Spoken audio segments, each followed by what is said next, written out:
Hi, I'm Conor Friedersdorf, a staff writer at The Atlantic magazine.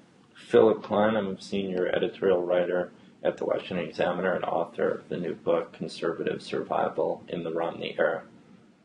And it's an ebook. Is it your first ebook that you've tried? Yes, it is. It's my first ebook, and I felt like this was sort of a, pretty interesting new platform for something that doesn't necessarily justify an entire book, but it's a bit more than you can get into in a blog post or a column or even a magazine article. Yet it kind of has the immediacy of those formats. So I definitely think that things are kind of moving in that direction. I think in the next 3 to 5 years from now, ebooks will become sort of a standard format that a lot of people will read because I think it kind of makes sense. Great. Well, I enjoyed yours, and why don't you? You can probably lay out the thesis better than I can. So why don't you go ahead and just summarize what your take on it is, what it's about?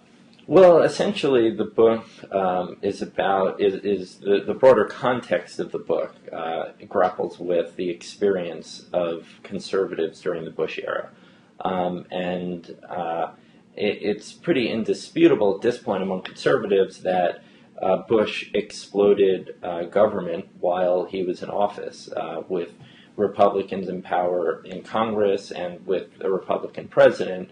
Spending went up about 60% during the Bush years, and they instituted vast new government programs such as No Child Left Behind, which expanded the federal role in education, and the prescription drug benefit, which added trillions to the long-term entitlement deficit. While it's pretty common in conservative circles right now to go after Bush for these sorts of things, very few people were doing it at the time. And I think that's one of the key reasons why he was able to continue to sort of explode government. And I think that it's important that conservatives don't repeat the same mistake as with Romney, because it's very easy to get in the sort of team mentality perspective where you're worried about winning the next election, or if I criticize Bush in 2000, I'm just going to help Al Gore, and that's something that conservatives didn't want to do after 8 years of the Clinton era. They were so hungry to take back the White House that they were willing to sort of overlook Bush's compassionate conservatism, which kind of redefined conservatism as the government using big government to sort of further these social ends. And so I think certainly with Romney, we have someone who is who has a past where he had very liberal positions on a lot of issues. He's since changed around on those issues and said he was a conservative. And from my perspective, a lot of pundits and analysts have kind of made a mistake by trying to get to the heart of who is Mitt Romney. Was he truly a moderate in Massachusetts? Was he fooling the people of Massachusetts into pretending he was a moderate and describing himself at the time as a progressive? Or was he fooling conservatives and when he was trying to win a Republican primary by saying I'm severely conservative and I'm pro-life and I'm anti-gun control and a litany of all other sorts of things that we're well acquainted with him reversing himself. And my view is that this is actually the wrong way of looking at it, because the one thing that has been consistent throughout Romney's life is that he thinks of himself as a businessman.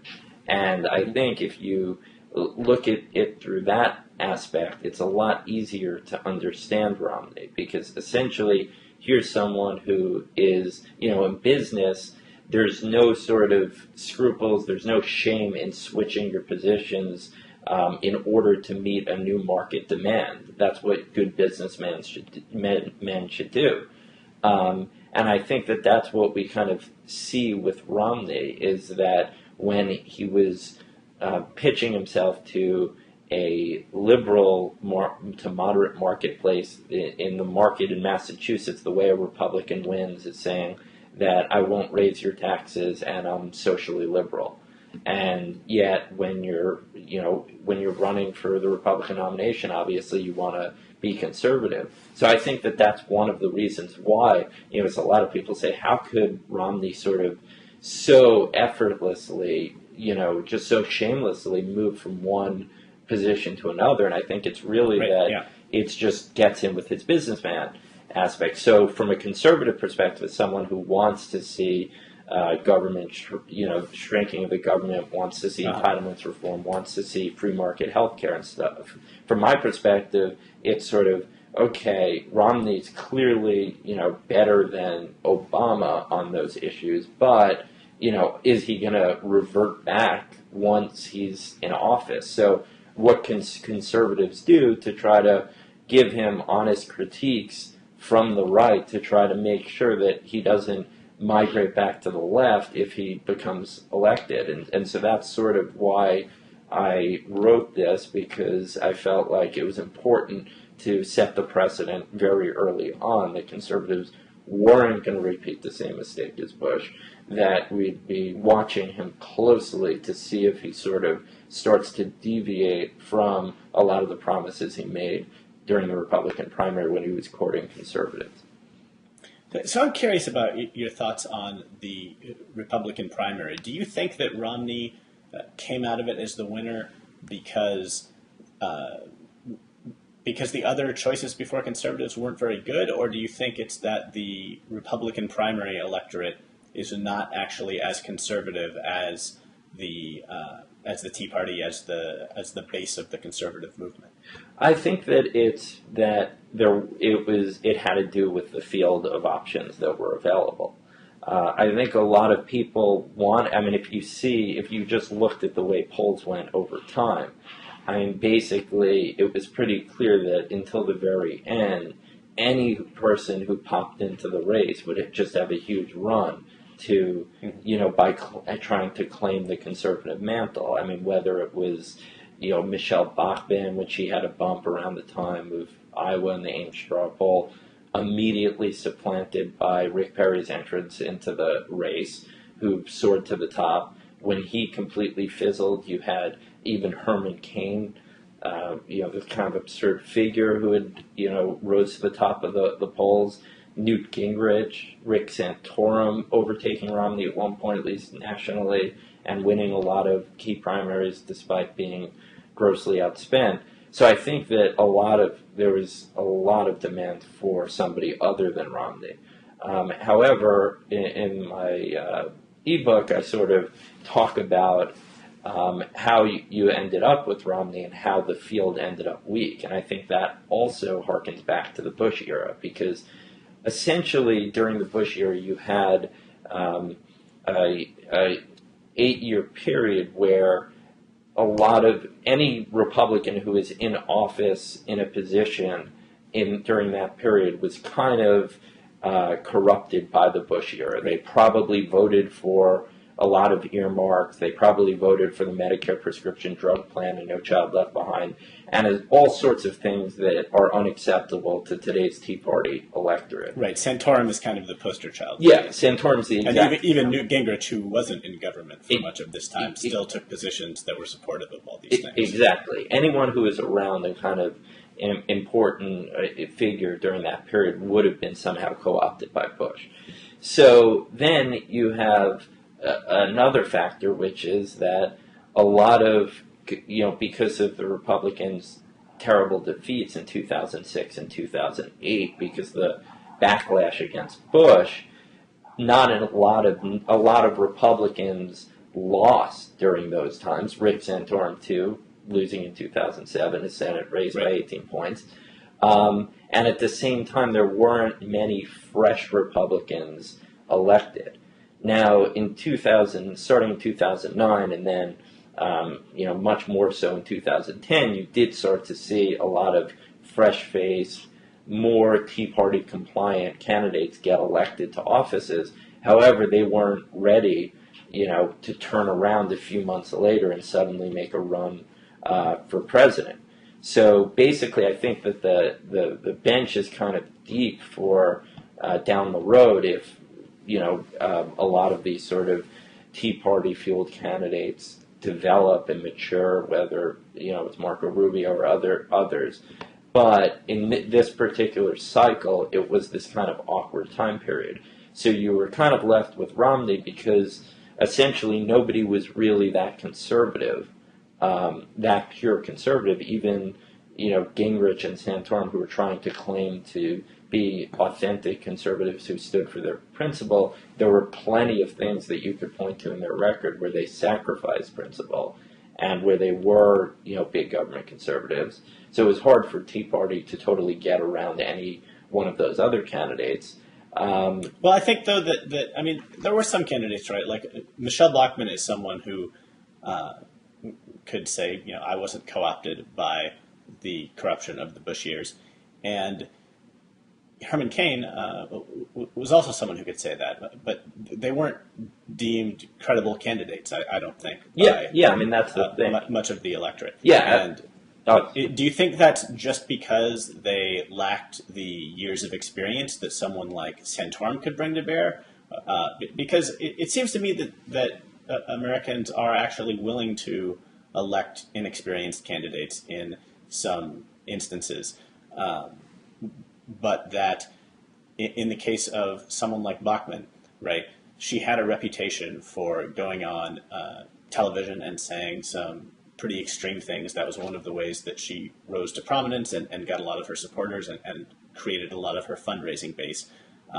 Herman Cain, you could say the same thing about him. He was a businessman, but he also hosted a talk radio show, and he rose to prominence by running as this sort of outsider candidate and taking the I'm an outsider, I'm not a politician, a little bit too far, I would argue, for most people's comfort. And so it seems to me that I totally agree with you that there's this sense that the Bush administration resulted in a lot of candidates who couldn't credibly run as small government candidates anymore. I also think that there's a sense in which the excesses of the Tea Party movement also took another set of candidates and made it so that the Republican primary electorate as a whole wasn't comfortable putting them up to be president. They perceived them as maybe a little bit too ideological, a little bit too easy to write off experience, a little bit too much of an unknown quantity, maybe? I don't know. I think that, I think with Bachmann and Herman Cain, you definitely did have people who weren't plausible as national presidential candidates, at least at that time. Clearly they weren't, again, this is an issue of people not able to make the sort of leap up to the national stage. I think they're in kind of different categories because, Michelle Bachmann does, on a number of the debates on some of the issues. She served on the Intelligence Committee. She did also say things that, come across pretty well in some of the debates. Yeah, she gave some solid answers. Yeah, and as opposed to Herman Cain, who had a very shallow understanding of the issues, and got into a number of embarrassments even before all the sexual harassment allegations started. But yeah, I think that it's not sort of an indictment of the Tea Party or extremism or any sort of thing like that you ended up with people like Herman Cain and Bachmann. I think it sort of gets back to the fact that it's just the way the political cycle worked out that I'm sure, years from now you're going to have people who are going to be in good standing with the Tea Party who had served as governor, who have served in the Senate, who are, have had time to have their views mature and to have more national exposure and so forth. Whereas this year you kind of didn't, so that people who were kind of up and coming weren't going to run and sacrifice that. So you ended up with someone like Herman Cain, who kind of had nothing really to lose. And I will say, I think, in some sense, as much as I'm sort of critical of Romney and Gingrich and Santorum and have had multiple different things to say, the fact that ended up as kind of the final three, obviously Ron Paul is kind of a different beast in this, but I think that speaks to the fact that a lot of Republican primary voters were interested in somebody who was sort of, had more substance and could speak to things and so forth. Because if you look at early throughout the debates, I mean, whatever you say about Santorum, and certainly I disagree with him on a lot. I mean, he was clearly well versed in a wide range of issues. He had served in the Senate for 2 terms. He knew the lay of the land. He generally understood policy, and the same sort of thing with Newt Gingrich. He'll say a lot of wacky things, but he obviously is knowledgeable about policy and so forth. And certainly Romney differentiated himself in the debates by coming across as sort of more presidential and kind of unflappable and well versed in issues and so forth. Yeah, I think that's right. I mean, I also think that someone. So I think once Rick Perry bungled his debates and seemingly for that reason wasn't thought to be credible anymore by a lot of people who were observing the election, Santorum was suddenly the only guy who was credibly a genuine social conservative, and that distinguished him from all of the other remaining candidates, and I think allowed him to consolidate a lot of support. If you're someone who doesn't put quite as high a priority on fiscal issues, but really thinks that same-sex marriage and abortion are big issues, and that working families need help, and that tax policy should prefer families and support them, Santorum was a very good candidate for you. And he was kind of at odds with the time in that sense. A kind of, you could see him adopting a lot of the agenda that Reihan Salam and Ross Douthat laid out in their book Grand New Party 4 years ago. And that agenda really isn't in keeping with the times of the Tea Party. But I think there are still a lot of Republicans for whom that agenda is very appealing. And I think that Rick Santorum could credibly claim to be a certain kind of conservative and to be unbending about it. He could certainly appeal to conservatives who wanted to rally around anyone that the media hated, because no one was as put upon and criticized as Santorum was. And I think that helped to distinguish Santorum. To me, the bigger indictment of the Tea Party, if you're looking for one in the last primary cycle, is the failure of someone like Jon Huntsman, who is a darling of the media, I know, and of a few conservative intellectuals, to really take off or being given a credible shot at all. And I know that the line about him is that he campaigned in a way that was off-putting to a lot of conservatives, and I see why that was so. At the same time, it seems to me that he was a guy who wasn't willing to throw out the red meat and didn't have the sort of appeal to cultural cues of some of the other candidates, but at the same time had a record that's more conservative than the nominee that the Republican Party wound up with, and would credibly, arguably have been a stronger general election candidate. And maybe there were reasons to not nominate him. It seems to me that he wasn't even really given a look by most Tea Party voters, and that's problematic when they wound up with someone who was less conservative by my lights.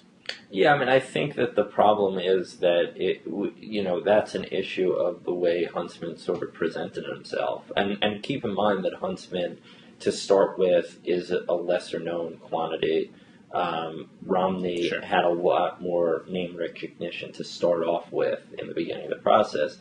And it was kind of this odd sort of thing because his policy proposals were actually pretty conservative on a lot of things, particularly, for instance, his tax reform proposal was much bolder than anything proposed by the other candidates. It got rid of all sorts of loopholes in every deduction, whether it's charitable deduction, the healthcare tax exclusion, and so forth, compared to, you'd even talk to Grover's Nordquist people, and compared to Romney's, if you looked at comparing Romney's proposal to Huntsman's, Romney's was much more tepid and so forth.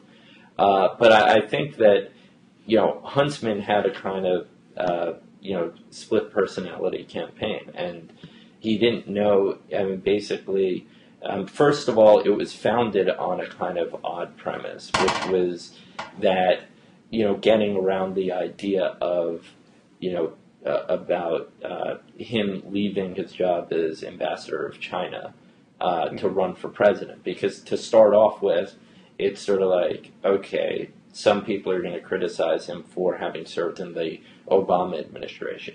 So his comeback is, well, at a time of two wars, and I decided to serve my country, and you can't fault me from serving my country.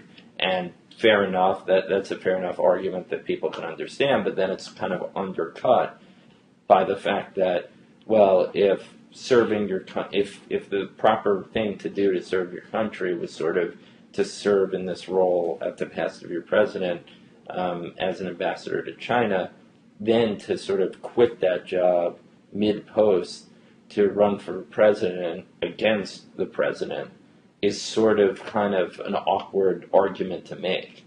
There's a tension there for sure. Yeah, so that was sort of, to start off with, he had this. And then it was an issue of, kind of how does he market himself? And at one time, he's trying to run the sort of McCain 2000 campaign, like, I'm just going to be the darling of the media and sort of call out, parts of the conservative movement for being, crazy. I mean, he had that famous tweet, "Call me crazy, but I believe in evolution and climate change," or so forth. I mean, it was just, he picked, like, nobody was talking about that.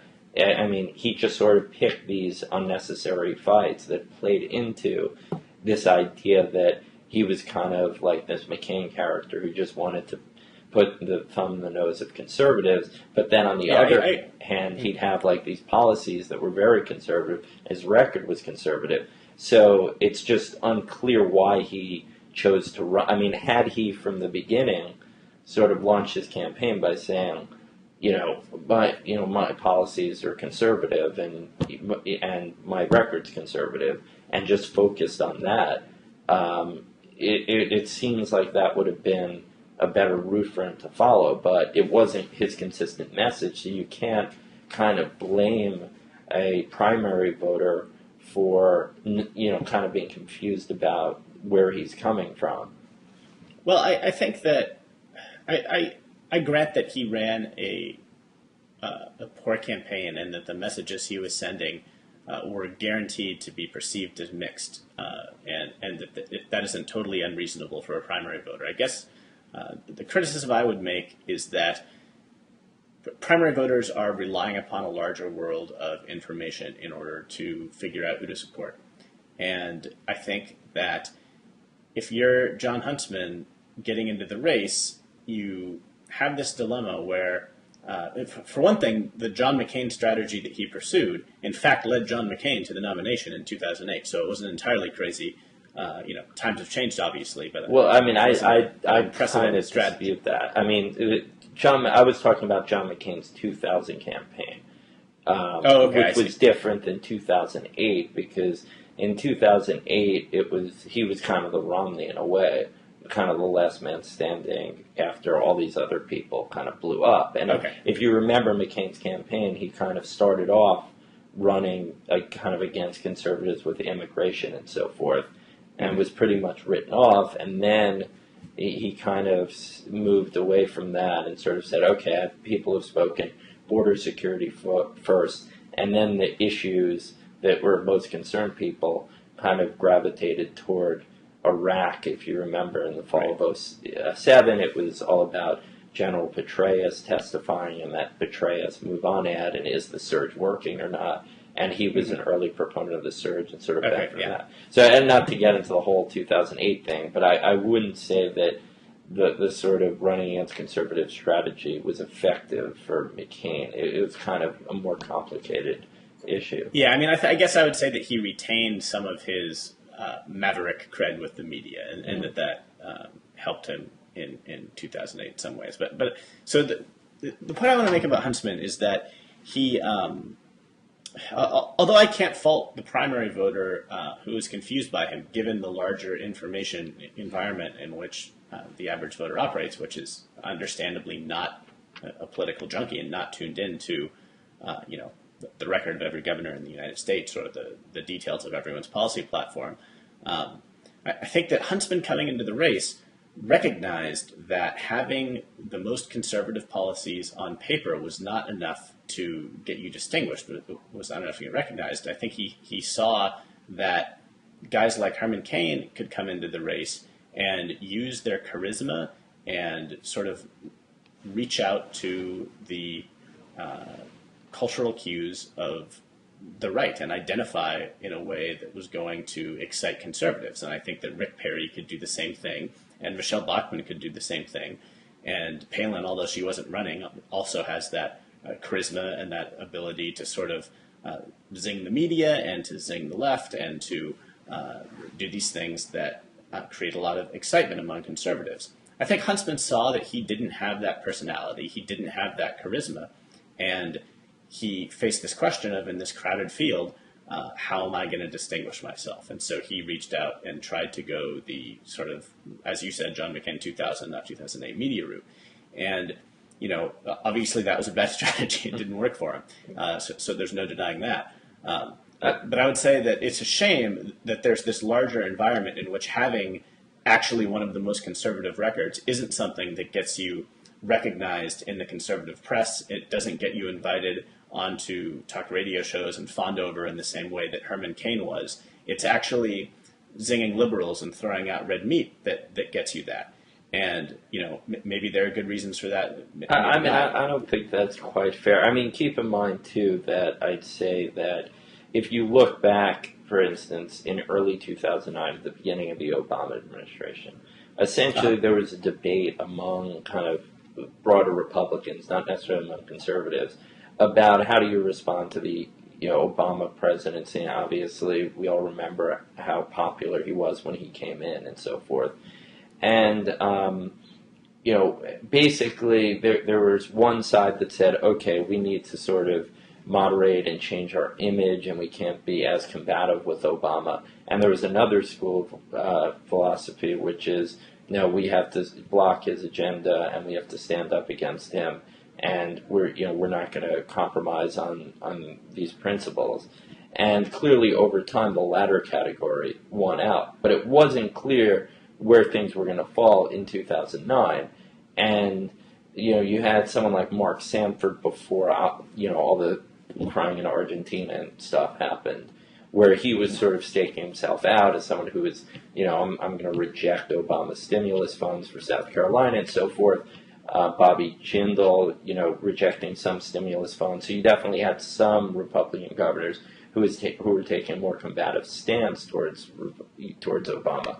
Whereas Huntsman fell in the other category, where he was clearly he was supportive, or at least said encouraging words about the stimulus and so forth, and eventually joined his administration.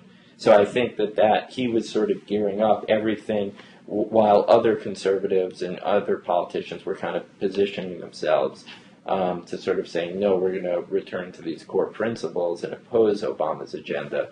I felt like Huntsman saw the future of the Republican Party as presenting a more toned down version of republicanism that wasn't combative against Obama. But you're conflating adherence to principle and combativeness, and those are different things. It's possible to adhere to principle in a very polite way. You can think of someone like Mitch Daniels, right, who has both of those qualities. He talks a lot about fiscal conservatism and why it's sound principles that demand fiscal conservatism. At the same time, he's very polite and measured in his tone, right? You can also think of people who are completely combative in their tone and completely unprincipled. Newt Gingrich is a perfect example of that, right?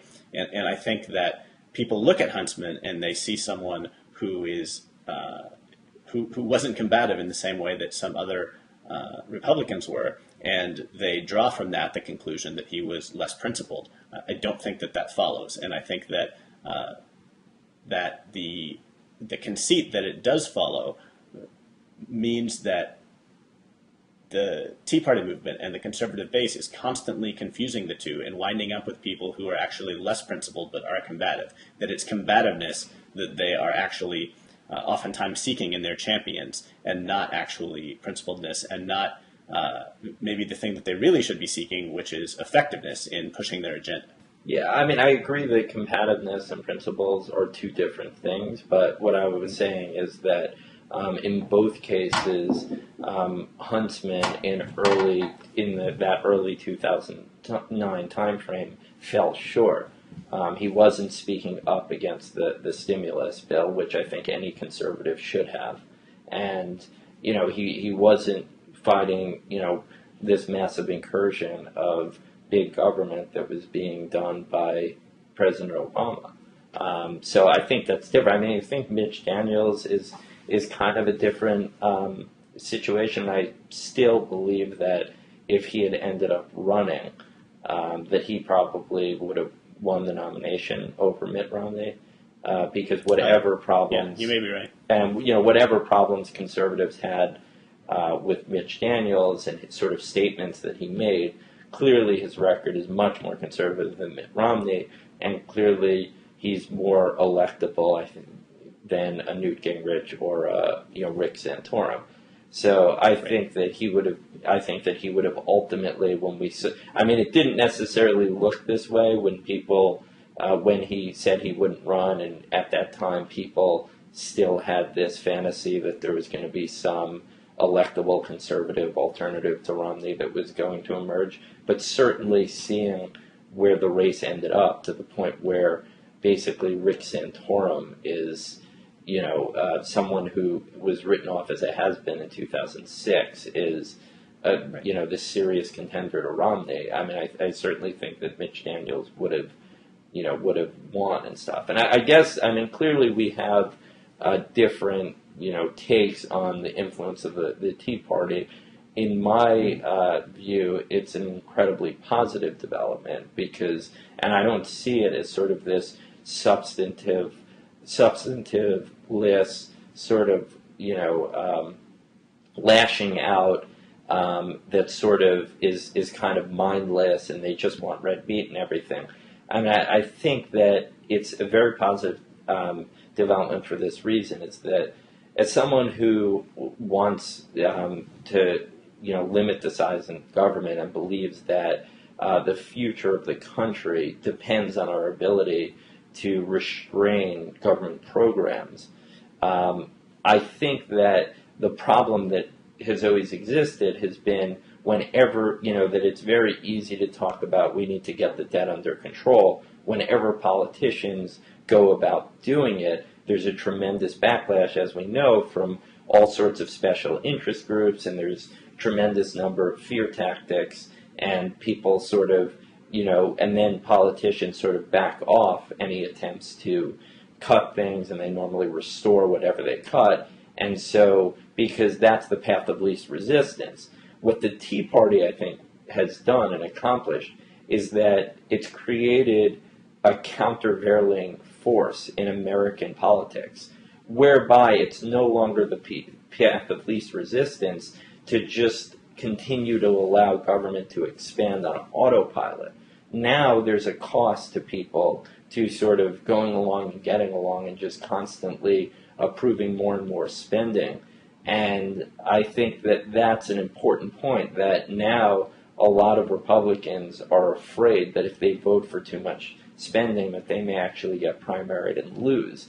And I think that that's an important lever on the other side, because there's so many special interests on one side trying to get the government, both corporations trying to lobby the government for more subsidies, more regulatory advantages, and different constituencies that want more and more or don't want existing benefits cut.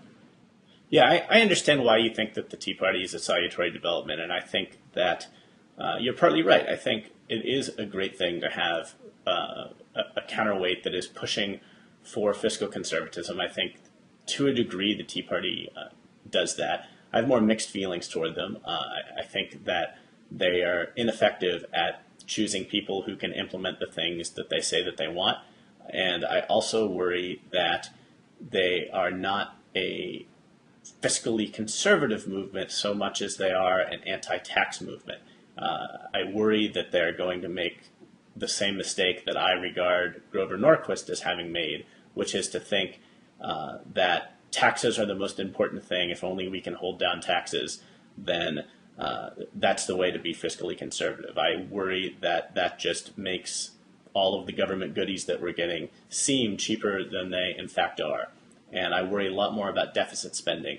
To me, one of the shames of the Obama years is, there's that Republican debate where the question posed was if you could have a deficit reduction deal that had a ratio of tax cuts to, of tax increases to spending cuts, where the spending cuts would be 10 times the amount of the tax increases. Would you take that deal?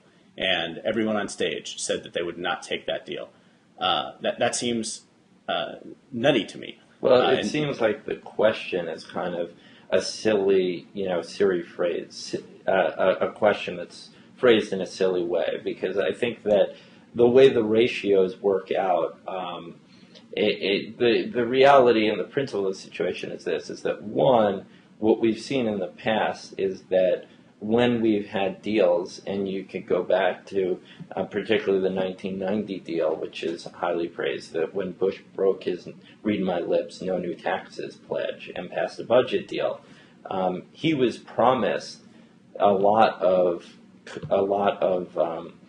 spending cuts and spending restraint in exchange for the tax increases, but those never came. And I don't have the numbers. I did a blog post on this last year at some point when this was being debated a lot.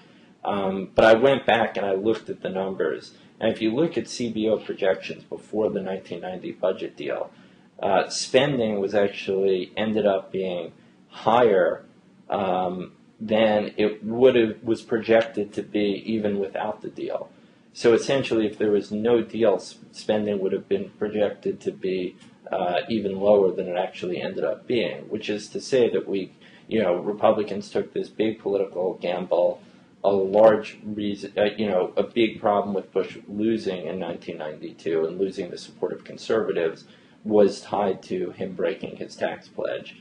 And I'm not saying that's the only reason he lost, but it was a factor. And certainly that's tied into his legacy. And I would argue that that's another instance where conservatives put tax dogma ahead of what was actually in their interests, which in Bush's case was to reelect him rather than having Bill Clinton win. Yeah, but I mean, the thing is that it's a problem in that, one of the things is motivating your base and getting your base to elect you. And we could argue back and forth. I mean, arguably, the Clinton election was, in 92, would have been better off for Republicans because, I mean, you ended up having a Republican Congress elected in 94. So, I mean, there's different ways you can sort of play that. But the point is, from a policy standpoint, if you wanted to limit government, the 1990 budget deal didn't limit government. It didn't restrain long-term entitlements, and it didn't, reduce spending, and you still got the tax increases. So I think it's very easy to just say we're going to accept tax increases in exchange for spending cuts if you don't get the spending cuts. I think particularly the way that a lot of this... Well, right, of course, if you I mean... Yes, of course it's a bad deal if you compromise one thing for another and you don't get either. I see no reason why a political party that is halfway proficient at doing due diligence couldn't come up with a deal where they actually got the spending cuts. It seems to me that as it stands, right, not only did we not get a deficit reduction deal through the supercommittee, the Republicans then proceeded to try to undo the cuts to the Defense Department that were supposed to be the motivation for coming to a deal in the first place. I am not at all convinced that if Mitt Romney wins, even if he has a Republican Congress, that deficit reduction is going to be a priority. I think that tax cuts are always a bigger priority for Republicans, and I think that defense spending is always a bigger priority for Republicans. I think that they have demonstrated that they're willing to finance expansions of the military and foreign wars with deficit spending. And I don't see any reason to think that they aren't going to do that again if they're put back into power. Well, I think that a few things. I mean, clearly one of the reasons why I wrote this is precisely because I think that we do need to get the debt under control. And I think that if Romney's elected, he has to do that. So that's part of the point of my book is that, to hope that you motivate conservatives to try to raise their voices to do that. And I agree with you to some extent that a lot of times that the kind of conservative activist groups have been more effective in fighting for tax cuts than they have for spending cuts. And I think that that's changing and that there are more activist groups now placing emphasis on spending. But again, I think that I think that we have to sort of fundamentally recognize that we're not in the current shape that we're in because taxes are too low. And I know that if you look at sort of where we are historically, right now obviously our revenue is way below historical levels. A lot of that has to do with the economy just being really weak and unemployment being high. If the economy improves, even if you keep the Bush tax rates, revenues are supposed to go up to around 18.5%, which is roughly the historical average. Even if that happens, you're going to see spending go into the 20s to the 30s over the next couple of decades, and then way beyond in terms of percentages of GDP we're talking about. So basically, it's clear that the problem is being driven by excessive spending. So I don't really, the problem I have is a lot of times this gets framed with, Republicans, want to cut spending and Democrats want to raise taxes. So how about we meet in the middle and figure out a way to get a little bit of each. So there's tax increases and there's spending cuts. But the problem with that is that I actually don't think I think that's a concession in the favor of Democrats, because even if there were no Republicans and Democrats had to balance the budget somehow, they couldn't do it with tax increases alone. You could balance the budget with spending decreases alone. You may not like it, and people can disagree about how we'd go about it, and liberals certainly wouldn't want the deep cuts that would require. But you could do that. There's mathematically a way to cut spending enough to balance the budget while keeping tax rates at historical levels, and I think that Paul Ryan's budget shows you a path to doing that. However, there's no countervailing plan on the table that shows how you could just raise taxes to pay for these things. So ultimately, a sort of a quote-unquote compromise that involves raising taxes in exchange for spending cuts, to me, isn't much of a compromise. It's just doing things on the liberal, point of view, and it's just giving them what they want. Well, it depends on how much you prioritize taxes and how much you prioritize deficit reduction. To me, I think deficit reduction is important enough that if a deal came along that involved tax increases, I would take it immediately. And I think that while I agree with you that we have more of a spending problem than we have a taxing problem, in other words, I agree that we're spending too much and the problem isn't that we aren't taking in enough revenue in some larger sense. I think the entitlement state is our big problem and we need to reform it. I also think that taxes are a problem in that we have not raised taxes to pay for the things that we've bought over the years, and that has made government seem cheaper than it is. And when you make something seem cheaper than it is, when you subsidize it, you get more of it. And I think that if for example, every time we expanded the entitlement state like Medicare Part D, or every time we went to war in Iraq, say, if we had to pay for it up front with tax increases, we would be less likely to do those things. I happen to think both of those things were mistaken, and so that sounds good to me. I know that we may disagree about the defense part, but that's the way that taxes are a problem. That our current tax rates do not reflect what we're spending, and so it's easy to borrow more and more and more money in the short term. If our taxes were higher, there would be more demand from voters to show fiscal discipline. As it is, there's not much demand because most people don't pay attention to the deficit, and it isn't part of their daily lives, and they don't understand the degree to which we have this terrible fiscal cliff coming that's going to hurt us profoundly. Yeah, I mean, I think a few things on that. One is that I'd agree with you that, for instance, particularly Bush had one of the fundamental failings of the Bush administration, I think, is this concept that we can have it all, that after 9/11, the military is going to handle things. You should just go back to shopping, and right. We could lower your taxes, and we're going to spend more on the military, and on top of it, we're going to expand entitlements, and everything's going to be fine. I mean, I definitely think that was a very big problem, but I think the approach I would have preferred is simply not spending as much money on entitlements, not doing Medicare prescription drug plan, recognizing that particularly after 9/11, whether people, agree or disagree exactly with the Iraq War or something, clearly whoever was going to be president, there was going to be a big military buildup, that the sort of Cold War peace dividend of the 1990s wasn't going to prevail in a post 9/11 era, whether Gore was elected or whoever. So clearly there was going to be a spike in that. So I feel like there should have been reductions, in other parts of the budget, and I don't think that he should have pursued the Medicare prescription drug plan.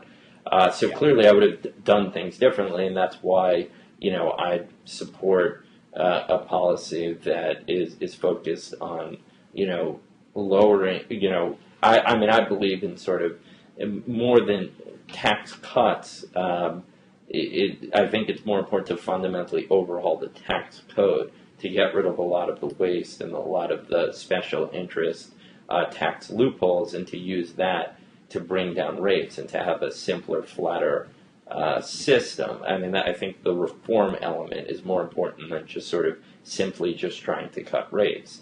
I'm with you on the need for pretty but I think sweeping tax reform. But I think it's important to fundamentally. Now, I know, it's kind of a separate discussion to get involved with, the specific decisions of war and peace that were made during the Bush administration. But I do think it's important to make a fundamental point, which is that I don't think it's fair to lump defense spending in with entitlement and social spending as part of the same pot.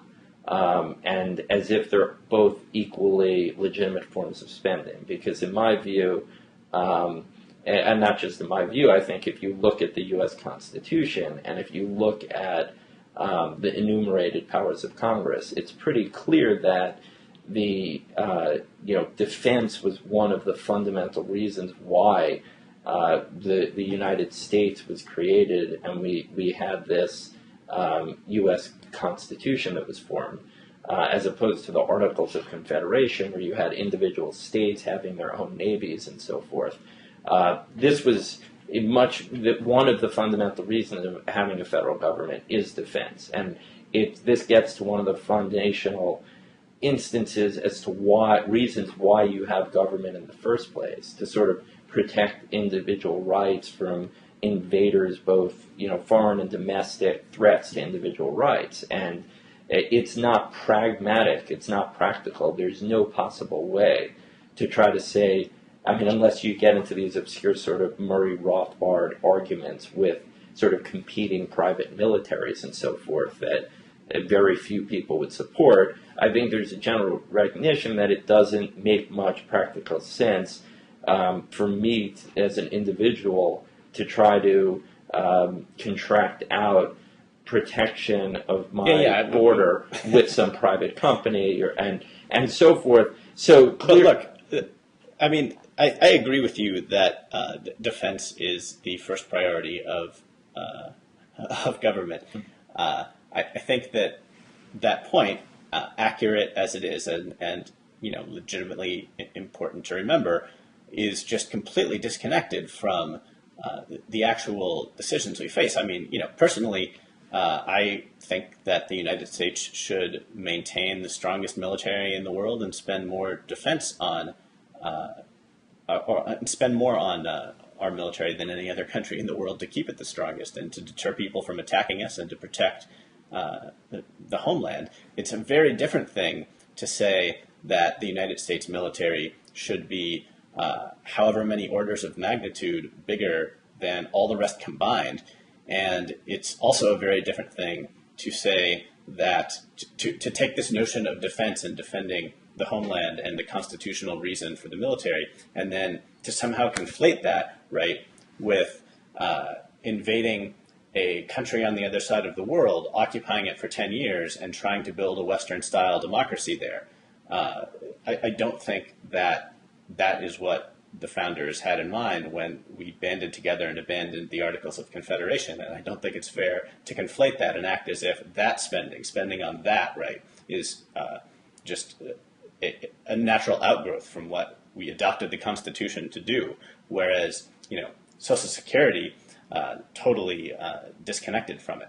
I understand that there's an argument that the whole New Deal, right, was unconstitutional. And I think that one thing that separates the most hardcore Tea Party supporters from the rest of the country is a fundamental disagreement about that. I mean, forget Social Security and Medicare. Medicare Part D is so popular that the Republicans wouldn't dare try to repeal it, right? You don't see them say, even though everyone complains about the Bush administration passing it, you don't see anyone campaigning on getting rid of it.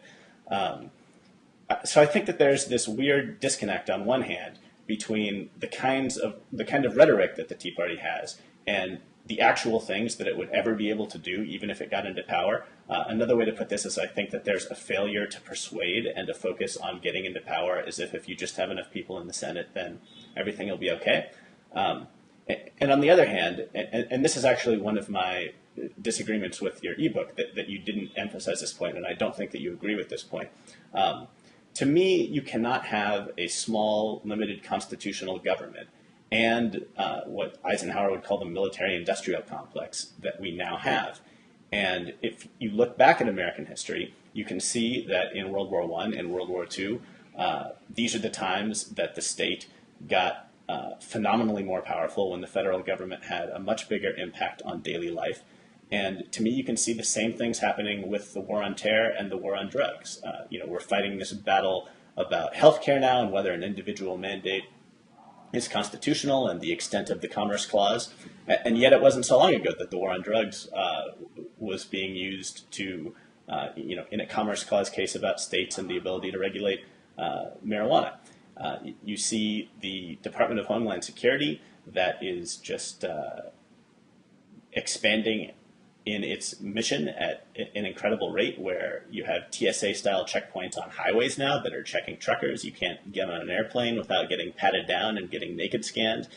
And you have this sprawling defense apparatus that is just spending untold amounts of money, much of it classified, and trampling on civil liberties in all these ways. I don't see how you can have a constitutional government or a government that limits spending if you give to the president all of this executive power to do whatever he wants as long as he invokes terrorism. And at the same time, you spend all this money doing things that are, I would argue, beyond defending the homeland, that are ideological projects out in other countries around the world. And you may think those are great ideological projects, that building democracy is a great thing, a great way to spend resources, and that's fine. But they're not a limited government project. Okay, a few things. First of all, I think that you sort of lump together the drug war and the war on terror. And I think that it's very important to draw key distinctions between them. I oppose the drug war and would want to end the drug war and legalize drugs because I believe that individuals should have the liberty to, engage in behavior that might be detrimental to their own well-being, and that's not really government's business to do anything about it. And so I think that it's important, regardless of, and we could, talk about some of the individual policies and stuff that you brought up, but I think that it's important to sort of state at the outset that there is a big difference between the end goal of anti-drug enforcement, which is to prevent an individual from consuming a product that the government perceives as harmful to that person. If I could interject quickly, I agree totally that there is a distinction between the two, and I don't want to muddy them. The only thing that I want to say that they have in common is that fighting the drug war on one hand and fighting the war on terror on the other hand, there is a way in which things flow from those things to the civilian world that we inhabit in a way that I think is problematic, right? And so for the drug war, right, you see the police getting these powers and starting like SWAT teams for drugs that they then use for other things. In the war on terror, you see the government using drones that DHS then sells to localities with grants, right? So I think that there is a creep from any kind of warlike response to things into the civilian realm that concerns me. And with that, go back to what you're saying.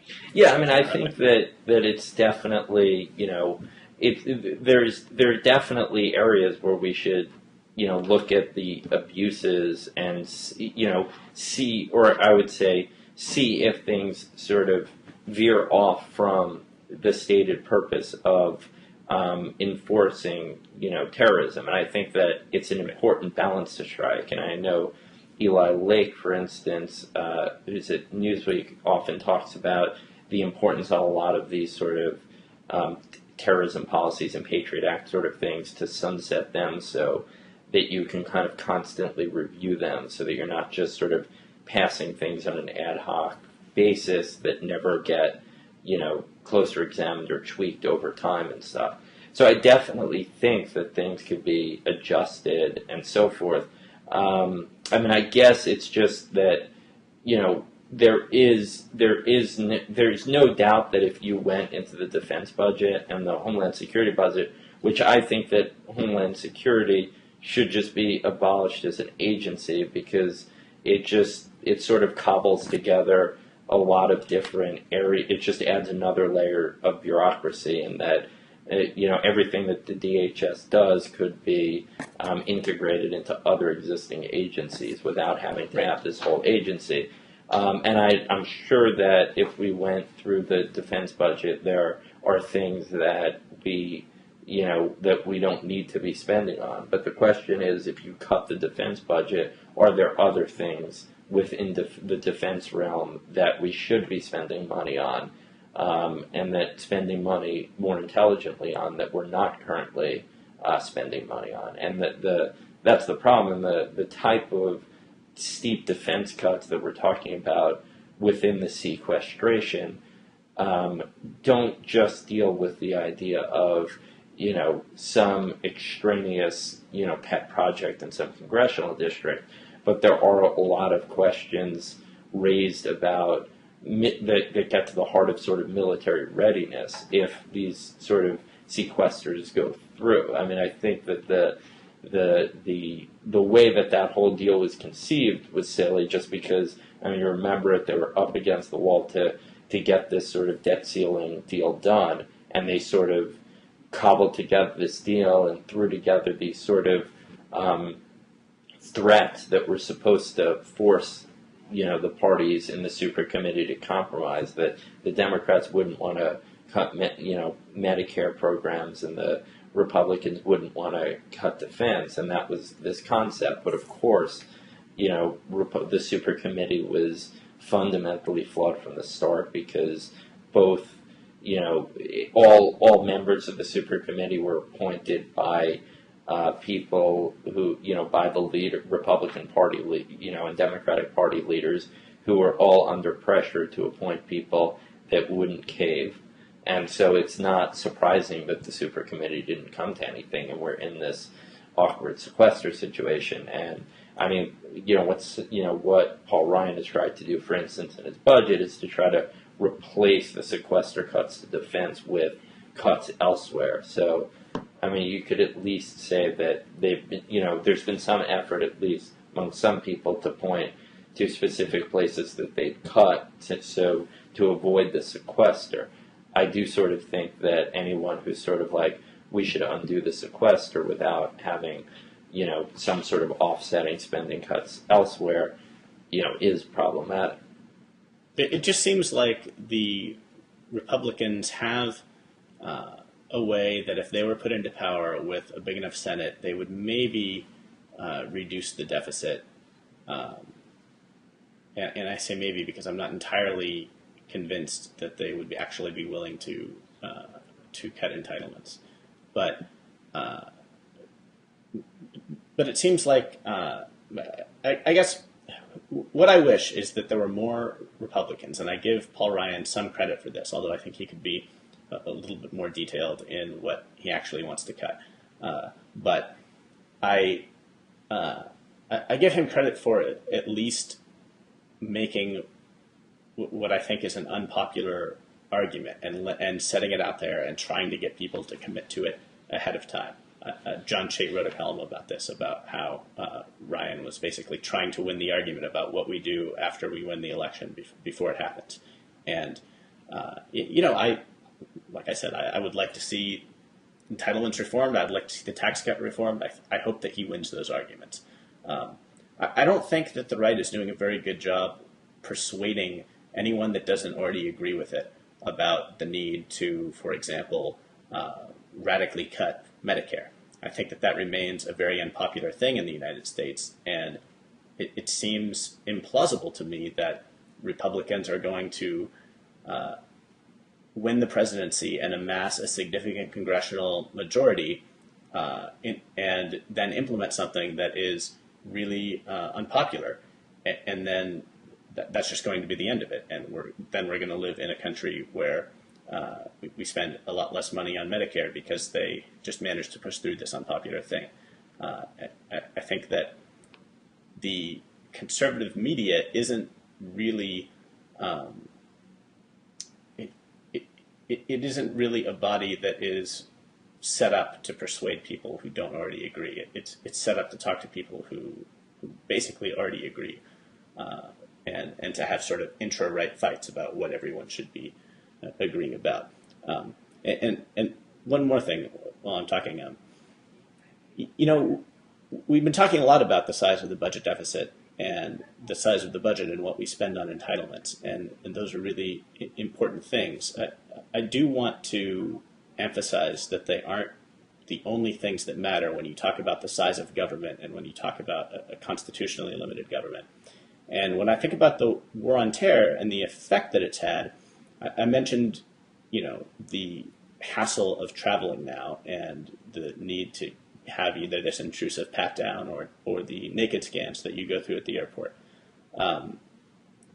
We don't really know exactly how much of our communications are being spied upon, but it isn't implausible to think that the emails that you and I exchanged before this dialogue or the cell phone call that we're having now as we're talking, that one of these things is being pulled into like a massive data mining program by the NSA.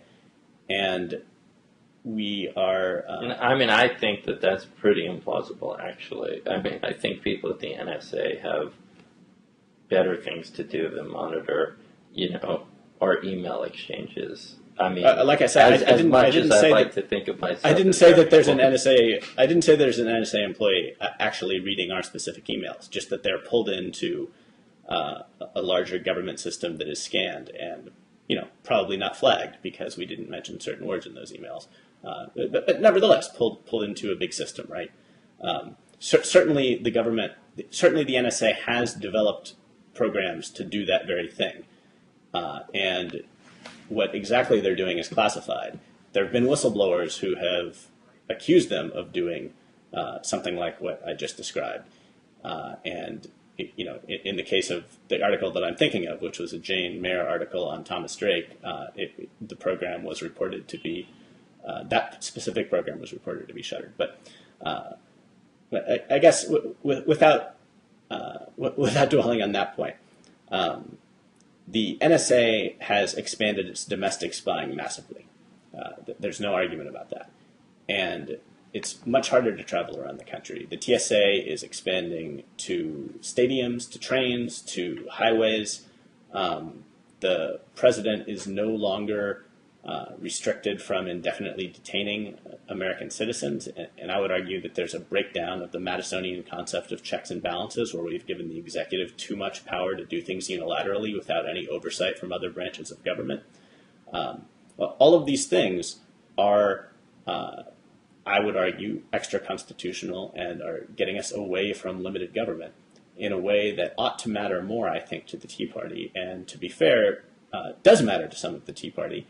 I think, from my perspective, as someone who cares about civil liberties and national security issues, the elevation of Rand Paul to the Senate is a great thing. And the Tea Party deserves a lot of credit for it, I think. But I guess despite being sympathetic to the cause of small government generally and of reforming entitlements in a way that is closer to what Republicans want to do than to what Democrats want to do, I nevertheless find myself definitely voting for Gary Johnson, because it seems to me that both President Obama, who's been awful on these issues, and the rhetoric of Mitt Romney and the Bush administration and other Republicans are terrible on all these things. And one of the reasons I support limited government is because I worry about sort of Orwellian national security state abuses. And it's not worth much to me to pay relatively lower taxes if I'm also living in a state that is running rampant over civil liberties. Yeah, I mean, I just don't see the civil liberties. I don't actually see the country running rampant over civil liberties. I mean, I think that there's a natural question that we always have to ask between, liberty and security, and we have to see, when did things go too far, and when do they not? I mean, one of the examples, for instance, is something like, the mosques, radical mosques in the United States, for instance. We know that, for instance, that there have been instances of people that were, attended mosques where they were incited to, sympathize and and they were inspired to join Al-Qaeda, or at least copy Al-Qaeda, or copy, for instance, the Fort Hood shooter and his being egged on by, in some ways by al-Awlaki, and you have different situations like that, and the question is, obviously, you don't want to violate any sort of religious freedoms and freedom to worship, where at the same time, when does that, spill over into some form of incitement? And, where do you draw the line in those sorts of things? And I guess there are a lot of instances in terms of traveling. When is it too intrusive to have some sort of inspection and so forth? I mean, my problem with a lot of the TSA stuff isn't necessarily. It's more just it seems so silly and ineffective. I mean, if you go, everyone often brings up Israeli security as an example. If you go there, they'll basically interrogate you and ask you questions, and they're sort of trained to pick up on different, body cues and so forth. And maybe if something strikes them as suspicious, they'll, move you to another more level of screening. But there's more of a human intelligence element to it, and you don't really, it feels like it makes sense, at least, like what they're doing. Right. I can see that there are trade-offs between security and civil liberties sometimes. So sometimes there are trade-offs that are tremendously difficult questions, and I don't want to minimize the difficulty of them. The instances, some of the specific instances where I think that we have gone way over the line, for example, if you're an American citizen, should the government be able to subject you to surveillance without telling you and without getting a warrant for it? I think that goes far over the line. I think that the Constitution is pretty clear about that, and I think that in a lot of these instances, right, we can talk about whether the government should be doing anything, should be doing a specific thing to keep us safe or to prevent terrorism. Should they be doing it or not? That's one question. Another question is, if they're going to be doing it, how should the checks and balances work? And to me, the executive branch should always be checked. There should always be oversight. If an American citizen is going to be subject to being spied upon, if they're going to be arrested and thrown in jail, there needs to be checks and balances. There needs to be due process. The Obama administration is now asserting that it is bound by the Constitution to give people due process. This is in the case of Anwar al-Awlaki. But the Obama administration argued internal executive branch deliberations should count as due process. Now, whatever you think about Anwar al-Awlaki and whether he should have been killed or not, the question is, what should the general process be for doing these things? Counting internal executive branch discussions as due process seems insane to me, and I think that Americans would recognize it was insane if it were ever applied to, say, a white American citizen, or if the same logic, right, were ever applied to a political opponent of a sitting president. People would say, this is nutty, this is terrible. Because these precedents are being developed with respect to people that we think are bad, I think these precedents are being entrenched in cases that no one really cares about, because everyone thinks, oh, Laki's a bad guy, and they're not worried about the precedent that it's setting. So I guess, while I agree that there are these trade-offs to be made, saying that we need to do this thing in the name of security doesn't say anything about how carefully we should be about the oversight of doing that thing, how carefully we should be about the process of doing that thing. And the answer that we've taken since 9/11 is we're just going to give the president more power to do whatever he wants in the name of protecting us from terrorism, and he can keep it all a secret. Mm-hmm. Yeah, I think that we agree in terms of the general principle that there is sort of this trade-off, and that, presidents should be able to do whatever they want and so forth. I think that, we disagree about where the line is. And clearly, your view is that in the last decade we've, gone much further away from the line than, I'd think. I mean, for instance, the strike against al-Awlaki, I don't have a problem with that. I mean, I think it's pretty clear that he was, helping to, he was clearly involved with terrorist groups and trying to plot linked to several terrorist plots and so forth. And I think that in that instance, I think it was a completely justified military target. So, but who cares about that instance? The important thing is the precedent that it sets, right? The important thing is the authority that it entrenches. The important thing is what the next president is going to do with this legal theory that he's actually written down and asserted as how things work. Yeah, but I think that it's pretty clear that if it's sort of, like somehow this is, becomes a big issue where, presidents are going to wantonly just be starting to knock off people with no reason to. I think it's problematic. I mean, clearly there's a difficult term in the sense that, in the battlefield, you wouldn't say that it's problematic to, kill someone. So, it's kind of, I mean, it's in this global war on terror. I mean, clearly he's a combatant in this battlefield.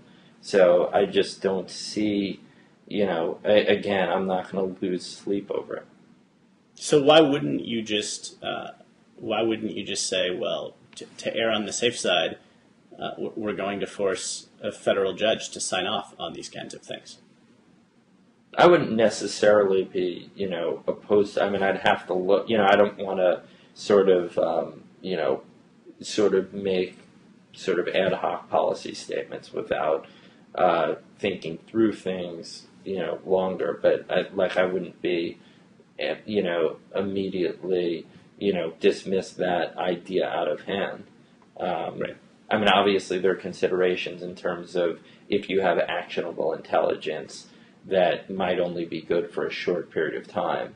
To what extent does that hinder your ability to make the decision and to go through with the operation and so forth?